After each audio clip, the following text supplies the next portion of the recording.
ஃபார்மாலிட்டிக்காக இவங்க வந்து தனித்தனியாக விஷால் தனியாக போகிறாரு இவர் தனியாக போகிறாருன்னு இருக்கு இல்லையா.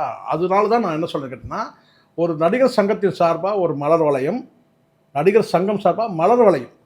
நான் சொல்லக்கூடியது எதுக்குன்னு கேட்டிங்கன்னா, துக்க நிகழ்ச்சிக்கு சொல்கிறேன். ஒரு மலர் வளையம் வந்து நடிகர் சங்கம் சார்பாக ஒரு இரங்கல் குழுன்னு ஒரு குழு அமைச்சு, அந்த குழு சார்பாக வந்து அந்த குழுவுக்கு வந்து நாசர் போகலாம், கூட சேர்ந்து போகலாம், அல்லது விஷால் போகலாம்.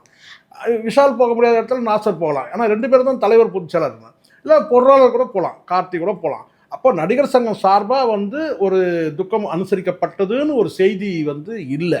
ஒன்று. இதை விட ஒரு விஷயம் என்னென்னா, குறிப்பாக சொல்லுது, குறைஞ்சபட்சம் இரங்கல் செய்தியாவது ஒரு பத்திரிகையில் வந்து வெளியிடணும்.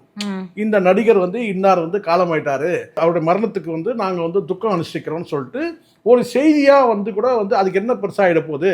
ஒரு நடிகருக்கு வந்து நீங்கள் அந்த விளம்பரம், அந்த பேப்பரில் விளம்பரம், துக்க நிகழ்ச்சிக்கு நீங்கள் விளம்பரம் இரங்கல் தெரிவிக்கிறதுக்கு என்ன ஒரு 50,000 செலவாகுமா, இல்லை ஒரு 1,00,000 செலவாகுமா?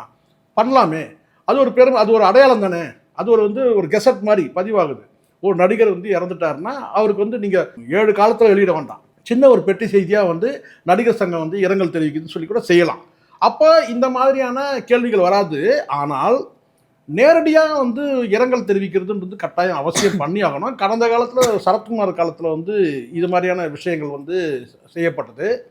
ராதாரவி அவர்கள் காலத்துலேயும் வந்து இந்த மாதிரியான வந்து ஒரு இறந்து போயிட்டாங்கன்னா அவங்களுக்கு துக்கம் அனுஷ்டிக்கிறதுக்கான அந்த நடவடிக்கைகள்லாம் அவங்க எடுத்தாங்க. நான் பார்க்கறது இவங்க காலத்தில் கூட வந்து பார்த்தீங்கன்னா வந்து ஆரம்ப காலத்தில் இருந்தது. ஆனால் விஜயகாந்த் அவர்கள் இறந்ததுக்கு பிறகு நான் தொடர்ச்சியாக நான் பார்க்குறேன், துக்கம் அனுஷ்டிக்கிறது வந்து ஒரு பெரிய ஒரு வேலையாக இவங்க எடுத்துக்கல, ஒரு கடமையாக இவங்க எடுத்துக்கல.